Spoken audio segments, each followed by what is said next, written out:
Hello friends, मेरा नाम रमन चंद्र सिंघल है और बहुत बहुत स्वागत है आपका हमारे चैनल एसएससी एक्सप्रेस में। आज जो टॉपिक हम करने जा रहे हैं उसका नाम है डिजिटल इंडिया। टॉपिक स्टार्ट करने से पहले एक बहुत बेसिक सी इन्फॉर्मेशन। एसएससी सीजीएल एग्ज़ाम में जो ऐसे पूछा जाता है वो 250 वर्ड्स का पूछा जाता है और किसी भी ऐसे के 3 बेसिक कंपोनेंट्स होते हैं। पहला होता है इंट्रोडक्शन 50 वर्ड्स का, बॉडी 150 वर्ड्स के आसपास की, फिर आता है कंक्लूजन अराउंड 50 वर्ड्स का। तो चलिए शुरू करते हैं। अगर हम बात करें इंट्रोडक्शन की, तो किसी भी गवर्नमेंट स्कीम पे ऐसे आ जाए तो 4-5 चीज़ें मेंशन करनी बहुत ज़रूरी होती हैं। तो सबसे पहले कि वो स्कीम कब लॉन्च हुई, तो उस स्कीम की लॉन्च डेट है जुलाई 1, 2015। फिर उसे किसने लॉन्च किया, तो इसे लॉन्च किया पीएम मोदी ने। फिर यदि उस स्कीम की कोई टैगलाइन है या उसका कोई मोटो है तो उसे भी मेंशन करना बहुत ज़रूरी होता है। तो इस स्कीम का मोटो है पावर टू एम्पावर। ठीक है, अब बात करते हैं मेन ऑब्जेक्टिव की कि इसका मेन एम क्या है। तो मेन एम है कि जो रूरल इंडिया है उसको हाई स्पीड इंटरनेट से कनेक्ट करना। अब आते हैं कि इस स्कीम के 3 की पिलर्स क्या हैं। 3 की पिलर्स या कहें 3 की फोकस एरियाज, तो वो हैं, सबसे पहला है इंडिया में डिजिटल इंफ्रास्ट्रक्चर क्रिएट करना। दूसरा है जो गवर्नमेंट सर्विसेज हैं उनको लोगों तक डिजिटली पहुंचाना। तीसरा है यूनिवर्सल डिजिटल लिटरेसी। ठीक है, अब आते हैं जो इसकी ओवरसीइंग मिनिस्ट्री या ओवरसीइंग डिपार्टमेंट, तो वो है ministry of electronics and information technology. यहाँ जो चीज़ें मैंने बोल्ड में रिप्रेजेंट करी हैं वो इंपॉर्टेंट पॉइंट्स हैं। तो इसका इंट्रोडक्शन आप कैसे लिखोगे? इंट्रोडक्शन ऐसे होगा, digital India scheme was launch by prime minister Modi on July 1, 2015 with the motto power to empower. Its main objective is to provide a high speed internet to the rural India and it has 3 key focus areas। और ये 3 की focus areas आप mention कर देंगे। फिर जो इसका आखिरी पॉइंट होगा इंट्रोडक्शन का वो आप ऐसे लिखेंगे, it comes under the ambit of ministry of electronics and information technology. तो ये हो गया इंट्रोडक्शन आपका, अराउंड 50 to 60 वर्ड्स का ये हो जाएगा। ठीक है, अब बात आते हैं इस स्कीम के की कंपोनेंट्स क्या है या इस स्कीम को इम्प्लीमेंट करने के लिए गवर्नमेंट किन की एरियाज़ पे फोकस कर रही है या स्कीम को कैसे अप्रोच कर रही है। तो देखिए, यहाँ मैंने लिखा है टेबल 1, 9 की पिलर्स और उनके एग्जांपल्स। देखिए 9 की पिलर्स हैं और हर पिलर में कई सारे कंपोनेंट्स हैं। हर कंपोनेंट को मेंशन करना पॉसिबल नहीं था। पहला, वर्ड लिमिट एक्सीड हो जाती, ऐसे 1000 वर्ड्स के आसपास का बन जाता, लेकिन एसएससी में 250 वर्ड्स का आता है। तो इसलिए हर की पिलर के सिर्फ जो इम्पोर्टेंट पॉइंट्स हैं उन्हीं को मेंशन करने की कोशिश मैंने करी है। तो सबसे पहला है ब्रॉडबैंड हाईवेज़। जैसा कि मैंने आपको बताया, गवर्नमेंट का सबसे पहला एम जो हमने अभी इंट्रोडक्शन में पढ़ा वो था development of A secure digital infrastructure. तो उसके अंडर गवर्नमेंट रूरल इंडिया को ऑप्टिकल फाइबर नेटवर्क से कनेक्ट करना चाहती है जिसका नाम है Bharat net project. Urban India को भी कनेक्ट करा जा रहा है, लेकिन उधर क्या है, जो आपके वर्चुअल नेटवर्क प्रोवाइडर्स हैं उनको कुछ इंसेंटिव्स या लेवरेज दी जा रही हैं। ठीक है, तो ये Bharat net optical fibre network to connect 2.5 lakh gram panchayat across India.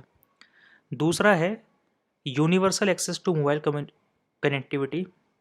तो देखिए, आज भी बहुत सारे विलेजेस ऐसे हैं जहाँ कोई मोबाइल टावर्स नहीं है। आप विलेज की बात छोड़िए, जो हमारे बड़े सिटीज़ होते हैं वहाँ कई एरियाज़ ऐसे होते हैं जहाँ मोबाइल के टावर्स नहीं पहुँचते हैं।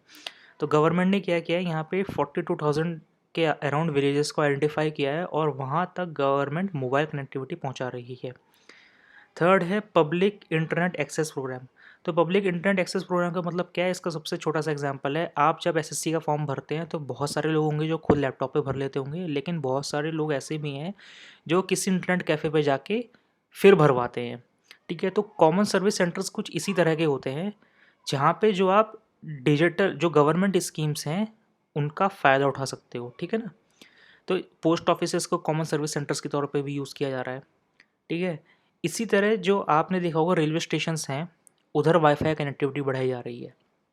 तो अब तक नियरली दिसंबर 2019 तक 5500 रेलवे स्टेशंस पर वाईफाई हॉटस्पॉट्स बनाए जा चुके हैं। फोर्थ पॉइंट है इसका ई गवर्नेंस। ई गवर्नेंस के अंदर सबसे बड़ा एग्जांपल है यूपीआई का, Bhim UPI, unified payments interface. जैसे आप गूगल पे या पेटीएम या अमेज़न पे का यूज़ करते हो या फ़ोन पे का यूज़ करते हो, तो उधर क्या है, आप एक यूपीआई आईडी बनाते हो और वो यूपीआई आईडी आपके सीधा बैंक अकाउंट से लिंक हो जाती है। अब फिर जब आप कभी भी कोई ऑनलाइन ट्रांजैक्शन करोगे तो वहाँ आपको यूपीआई के ज़रिए सिर्फ 4 डिजिट का कोड देना होगा और पैसे सीधा आपके बैंक अकाउंट से डिडक्ट हो जाते हैं। डिजी लॉकर क्या है? देखिए, जैसा कि एसएससी की बात करें तो उसका टियर 4 होता है, जिसमें आपको फिजिकल डॉक्यूमेंट वेरिफिकेशन के लिए जाना होता है सीजीओ कॉम्प्लेक्स में। ठीक है? तो हर जगह अपने डॉक्यूमेंट्स, इंपॉर्टेंट डॉक्यूमेंट्स कैरी करना खतरे से खाली नहीं होता है। तो अब डिजी लॉकर के तहत क्या है कि आप अपने इंपॉर्टेंट डॉक्यूमेंट्स को डिजिटली सेव कर सकते हो या स्टोर कर सकते हो क्लाउड पे, ठीक है ना? और जब चाहे उनको रिट्रीव कर सकते हो। सीबीएसई जब अपने 10th और 12th के बच्चों के रिजल्ट्स देती है अब, तो उनको फिजिकल मार्कशीट तो देती ही देती है, साथ में उनको एक डिजी लॉकर पे उनकी एक अकाउंट बना के देती है, जहाँ उनकी वो मार्कशीट सेव होती है। फिर आती है आपकी उमंग ऐप। उमंग ऐप कुछ आप ऐसा समझिए जैसे जियो की एक ऐप होती है ना, जिसके ज़रिए आप रिचार्ज भी कर सकते हो, जियो सिनेमा भी चला सकते हो या जियो म्यूज़िक भी चला सकते हो। उसी तरह ये जैसे justdial.com है, उसी तरह एक आपकी उमंग ऐप भी है। उमंग ऐप क्या है, जैसे आपकी सेंट्रल गवर्नमेंट और स्टेट गवर्नमेंट की बहुत सारी यूटिलिटीज़ हैं। अब हर चीज़ के लिए अलग अलग एप्लीकेशंस हैं।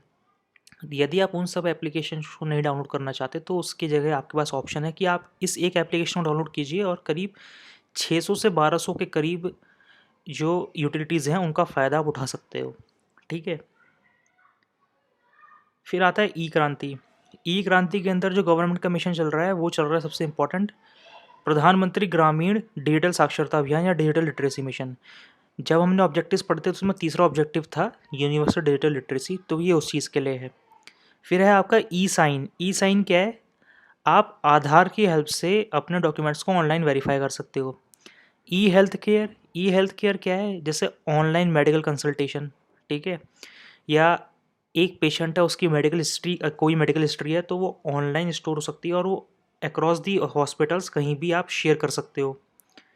ठीक है? ई एजुकेशन। ई एजुकेशन में क्या है, जैसा आप जानते हैं स्मार्ट क्लासरूम्स बनाए जा रहे हैं और अब जब कोविड-19 है तो पूरे देश में लॉकडाउन है और सारे स्कूल्स बंद पड़े हैं, तो ऐसे में जो बच्चों की क्लासेस हैं वो बहुत सारे स्कूल्स डिजिटली चला रहे हैं, ऑनलाइन चला रहे हैं। ठीक है?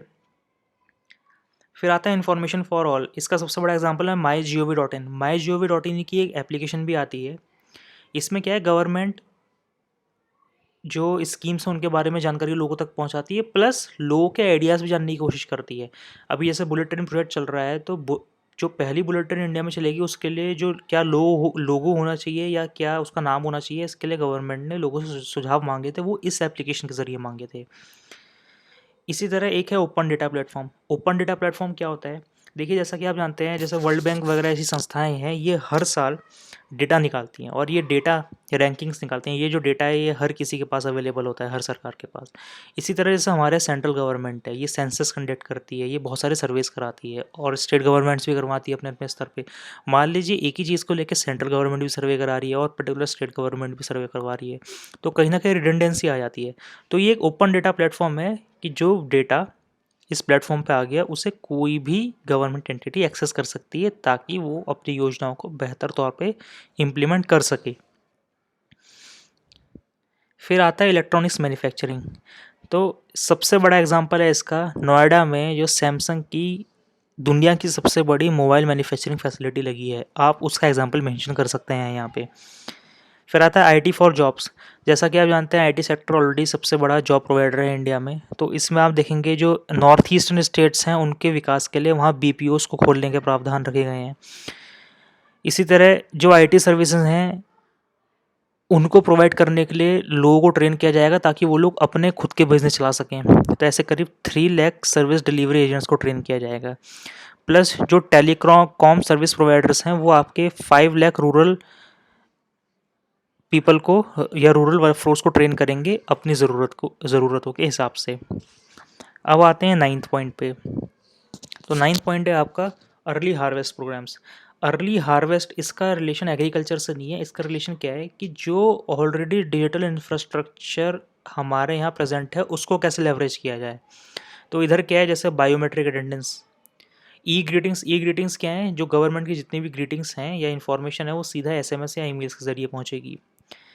Disaster alerts, SMS based disaster alerts, e books सबसे बड़ा एग्जांपल है। प्रधानमंत्री मोदी जी की जो एग्ज़ाम वॉरियर के नाम से जो बुक आती है वो उसका ई बुक में कन्वर्जन होना, national portal for lost and found children, wifi in all universities, all and all. अब ये तो थे इसके की पिलर्स, ये 9 की पिलर्स हैं, ये तो मेंशन करने बहुत ज़रूरी है। प्लस इनके अंदर जो कंपोनेंट्स हैं, इनमें जो बोल्ड में लिखे हुए हैं, इन कीवर्ड्स को अपने दिमाग में बैठा लीजिएगा। पूरा ऐसे वर्ड टू वर्ड याद करने की ज़रूरत नहीं है, पॉसिबल नहीं होता है ये, ठीक है ना। बहुत सारी स्कीम्स है जो आपको पढ़नी है टियर 3 के लिए, तो हर किसी को वर्ड टू वर्ड याद करना पॉसिबल नहीं है। तो कीवर्ड्स हैं जो ये बोल्ड में लिखे हुए हैं, उनको दिमाग में बैठाने की कोशिश कीजिए। अब आते हैं बेनिफिट्स पे। तो सबसे बड़ा बेनिफिट है, देखिए भैया, ट्रांसपेरेंसी। वो ज़माने गए जब बाबू लोग ऑफिसेज में 2-2 घंटे देर से पहुंचा करते थे। अब स्टेट गवर्नमेंट्स का तो पता नहीं, लेकिन सेंट्रल गवर्नमेंट के सभी ऑफिस में बायोमेट्रिक अटेंडेंस ऑलरेडी हो चुकी हैं। इसी तरह जो गवर्नमेंट स्कीम्स हैं उनका डिजिटाइजेशन हुआ जा रहा है। जैसे आप जानते हो आधार वेरिफिकेशन होता है। मैं उत्तराखंड में रहता हूँ, सबसे बड़ा एग्जांपल है यहाँ पे क्या था, जो स्टूडेंट्स हैं जो इनको स्कॉलरशिप मिलती है या मिड डे मील्स मिलते हैं, ऐसे बहुत सारे स्टूडेंट्स थे, जब उनको आधार से वेरीफाई किया गया, उनके अकाउंट्स को लिंक किया गया, तो वो गायब हो गए, पाए नहीं गए। इसी तरह जो एक्सपर्ट्स हैं या बड़ी ऑर्गेनाइजेशन है, उनका मानना है कि ये जीडीपी में $1 ट्रिलियन तक ऐड कर सकता है। इलेक्ट्रॉनिक्स मैन्युफैक्चरिंग को बूस्ट देगा। सबसे बड़ा एग्जांपल है सैमसंग की फैक्ट्री नोएडा में, जो दुनिया की सबसे बड़ी फैक्ट्री है। फिर जैसे मैंने आपको बताया, पोस्ट ऑफिस को कॉमन सर्विसेज सेंटर के तौर पे कन्वर्ट किया जा रहा है, तो अब तक ऐसे 12,000 पोस्ट ऑफिस को कन्वर्ट कर लिया गया है। फिर डिजिटल ट्रांजैक्शंस जैसा यूपीआई, नेट बैंकिंग, जैसा आप जानते हैं डीमोनेटाइजेशन के बाद काफ़ी बढ़ोतरी हुई थी इनमें।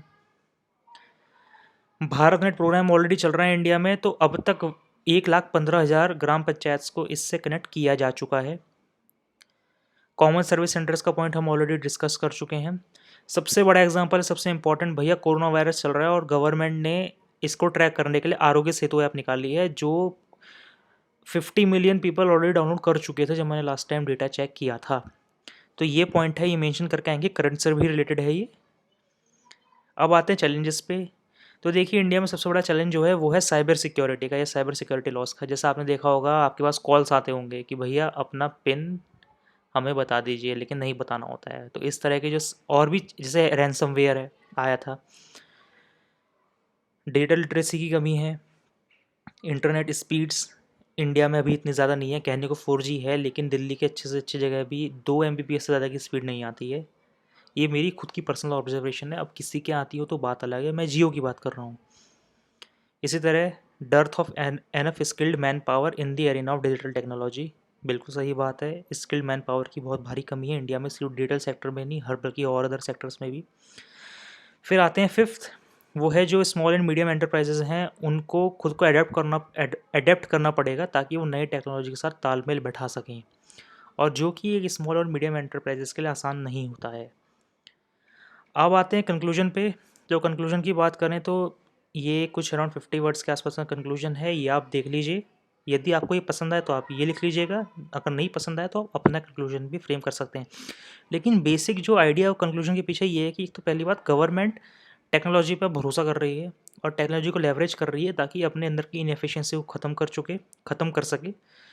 दूसरा, एक बहुत एम्बिशियस मिशन है, तो ऑब्वियसली कुछ ना कुछ लूप होल्स तो रह सकते हैं, लेकिन हर वो कहानी हर स्कीम के साथ है, ठीक है। प्लस ये हमारी इकॉनमी को इम्प्रूव करेगा। तो ये कुछ 3-4 पॉइंट्स हैं जो मैंने मेंशन किए हैं, तो आप देख लीजिए। सो थैंक यू ऑल। अब मैं बहुत जल्द कोशिश करूँगा कि मैं अगले ऐसे जल्द से जल्द आपके पास लेके आऊँ, और अब मैं आपके पास साथ लेटर्स भी लेके आने वाला हूँ। So thank you all, bye bye, have a good day.